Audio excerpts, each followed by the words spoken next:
This is me गीतिका और आज सबके सामने आज मैं एक ऐसी कहानी लेके आई हूँ जो कहानी ज़रूर किसी ना किसी के लाइफ में एक ना एक बार तो ज़रूर घटी होगी, पर वो कहानियाँ कह के भी अनकही रह जाती है। तो आज वैसी ही कहानी को मैं लेके आई हूँ जो दो दोस्तों के बीच में घटी थी। तो चलिए सुनते हैं वो कहानी। जो कहानी है वो दो दोस्तों के बीच में। ये कहानी जो है मैं उन असली किरदारों का नाम नहीं लेना चाहूँगी, बट चलिए हम फॉर इंस्टेंस उन दोनों किरदारों का नाम लेते हैं, विकास और शेखर।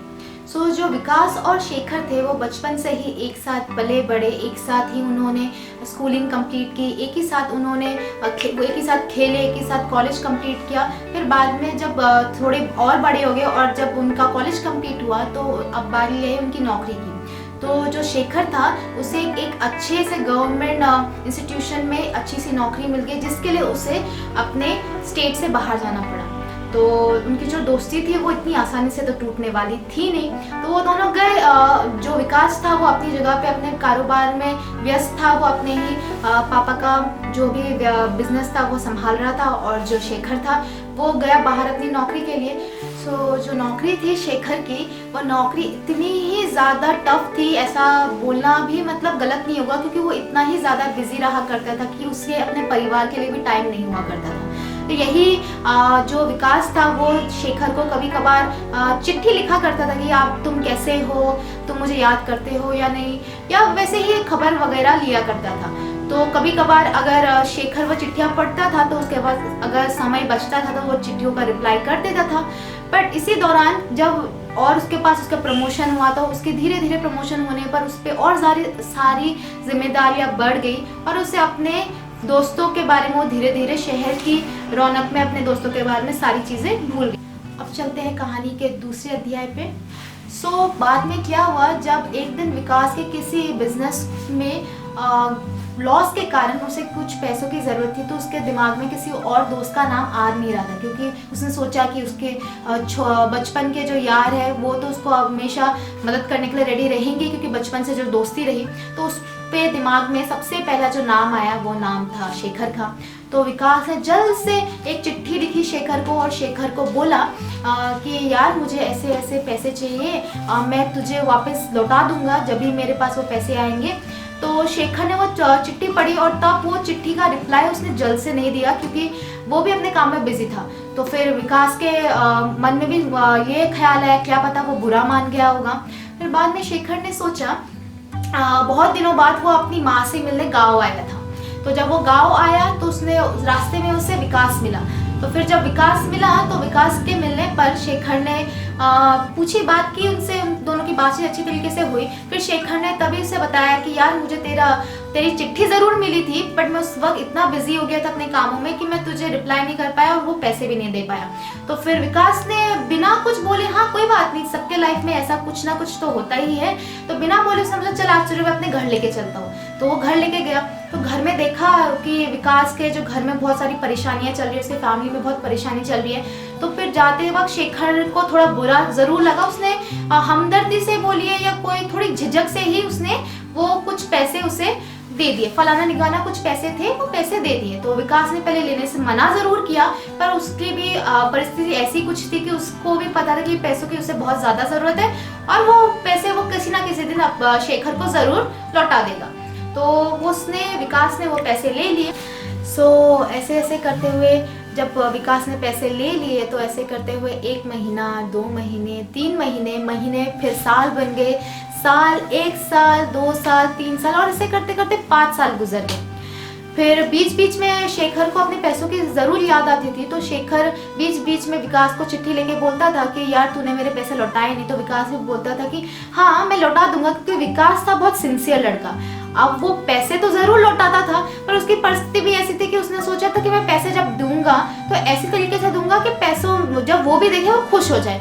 तो उसने भी कुछ सोच रखा था विकास ने भी अपने मन में, पर शेखर को अपने पैसों की जो उसने दिए थे उसके मन में वो हलचल थी और उसे वो पैसे जल्दी से चाहिए थे। तो वो बीच बीच में चिट्ठियाँ ज़रूर लिखता था, पर विकास भी ऐसे करके बात को टाल देता था। उसके टालने के पीछे रीज़न कुछ अच्छा नेक रीज़न था जो अभी शेखर को पता नहीं था। आगे चल के जब 5 साल बीत गए तो शेखर के घर में एक शादी थी, उसकी खुद की बहन की शादी। जब शादी थी तो शादी में खर्चा भी बहुत सारे होते हैं। शादियों में इतने खर्चे होते हैं कि लड़कियों का दहेज बोल दीजिए, खुद की बहन का दहेज, और खान पान, मेहमानों का, ये सब तो रहता ही है। तो जब उसको इतनी बड़ी उसकी नौकरी थी तब भी उसका ये था कि उसके लिए वो 5,000 रुपये जो उसने दिए थे विकास को, वो 5,000 रुपये की भी उसको सनक लगी हुई थी, और वो 5,000 रुपये उसने सोचा कि इसी बहाने मैं इस शादी में ले लेता हूँ। 5,000 रुपये कुछ बड़ी बात नहीं थी शेखर के लिए, फिर भी उसे उस 5,000 रुपये की सनक लगी हुई थी, क्योंकि वो 5,000 रुपये उसने सोचा इसी बहाने विकास से लेने का मौका मिल जाएगा उसे, और उसने सोचा कि शादी के बहाने क्यों ना उसे मैं बुलाऊं भी और साथ ही में उससे वो पैसे भी मंगवाऊं। तो उसके लिए जब वो एक शादी में 10 लाख रुपए, 20 लाख रुपए, 30 लाख रुपए तक खर्च करने को रेडी है, तो उसके लिए 5,000 रुपये खर्च करना या उसे 5,000 रुपये की कोई ज़्यादा ज़रूरत थी नहीं। फिर भी उसने विकास को एक चिट्ठी भेजी और बोला कि भाई मेरे घर में शादी है, ऋतु की शादी है, तो शादी में आना पड़ेगा। और तुझे याद है कि मैंने तुझे कुछ साल पहले जो पैसे 5,000 रुपये के आसपास तुझे मैंने जो पैसे दिए थे, क्या एक काम कर सकता है, वो पैसे भी मुझे लौटा सकता है, क्योंकि मुझे मेरी बहन की शादी में वो पैसे खर्च करने हैं। तो विकास ने भी सोचा कि हाँ चलो ठीक है, यही अच्छा मौका है कि मैं अपने दोस्त के, अपने यार के काम आ सकता हूँ। तो वो गया शादी में, गया, फिर धूमधाम से अच्छे से कपड़े, गिफ्ट्स वगैरह तो लेके गया ही था। फिर जब गए वो शादी में मिले तो पहले तो अच्छे से बातचीत हुई, हाय हेलो हुआ। फिर बाद में शेखर ने क्या विकास को बुलाया कोने में और बोला कि यार तू मेरे पैसे लेके आया है क्या? तो फिर उसके बाद विकास ने भी बोला कि हाँ यार रुक, मैं दूंगा ना तुझे, तो थोड़ा धैर्य रख, मैं तुझे पैसा ज़रूर दूंगा। फिर उसके बाद शेखर ने थोड़ा रूडली बोल दिया, यार तू बोल रहा है, तब से बोल रहा है आज दूंगा पैसे, कल दूंगा पैसे, तो कब पैसा लौटाएगा? फिर मुझे अभी ज़रूरत है उस पैसों की। तो फिर विकास का मन जैसे झंझोर गया हो, उसे बहुत बुरा लगा, उसे बहुत दुख हुआ कि यार जिस यार के साथ मैं बचपन से खेला, एक ही साथ स्कूल गया, एक ही साथ खाया, एक ही साथ खेला, एक ही साथ कॉलेज भी कंप्लीट किया, तो आज उसी दोस्त ने मेरे चंद 5,000 रुपये के लिए मेरे दिल को दुखा दिया। फिर उसने अपने पॉकेट से एक बंडल निकाला। तो जब विकास ने अपने पॉकेट से पैसे निकाले तो वो पैसे कुछ 5,000 तो थे नहीं, वो पैसे थे 5,000 से कई गुना ज़्यादा। तो जब शेखर ने देखा तो शेखर भी बहुत चक्का हो गया कि इतने सारे पैसे उसके पास कहाँ से आए। और उसने ये सोचा कि उसने कभी सोचा ही नहीं था कि विकास कभी इतने सारे पैसे देने के काबिल होगा। उसने सोचा वो बहाने मार रहा है उसके लिए, ये जो 5,000 रुपये वो बहुत ज़्यादा है, तो 5,000 रुपये ही नहीं लौटा पा रहा, तो वो इतने सारे पैसे कहाँ से लौटाएगा। तो उसके मन में बहुत सारे सवाल थे, पर साथ ही में उसको अपने ऊपर पछतावा भी हो रहा था कि उसने विकास के साथ, अपने इतने अच्छे दोस्त के साथ ऐसा व्यवहार किया। जब उसने पूछा कि यार तेरे पास इतने सारे पैसे आए कहाँ से, तब जाके विकास ने कहा कि जिस दिन से तूने मुझे पैसा दिया था उस दिन से मेरे पास जितनी भी मेरी कमाई होती है, हर दिन मैं 5 रुपये, 10 रुपये, 15 रुपये, 20 रुपये करके अपने पॉकेट से पैसे इकट्ठा कर रहा था कि इस नाम के ऊपर जब तुझे अपने लाइफ में सबसे ज़्यादा ज़रूरत होगी उस पैसों की, जिस दिन तू मुझसे मांगेगा वो पैसे, और उस दिन मैं तुझे वो रकम नहीं, उससे कहीं गुना ज़्यादा जितने की मैं जमा कर पाऊंगा उतनी रकम तुझे दूंगा। यही मेरी तेरे साथ दोस्ती थी, यही मेरी तेरे साथ यारी थी। सॉरी यार, मुझे पता नहीं था कि यार तुझे पैसे की इतनी ज़्यादा ज़रूरत थी। अगर मैंने तेरा दिल दुखाया हुआ तो मुझे क्षमा करना।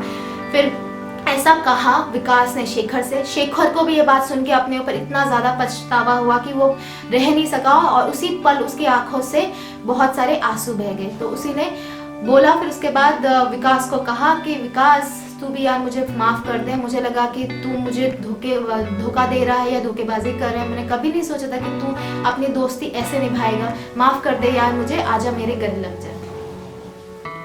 सो आप सबको ये स्टोरी सुन के कैसी लगी?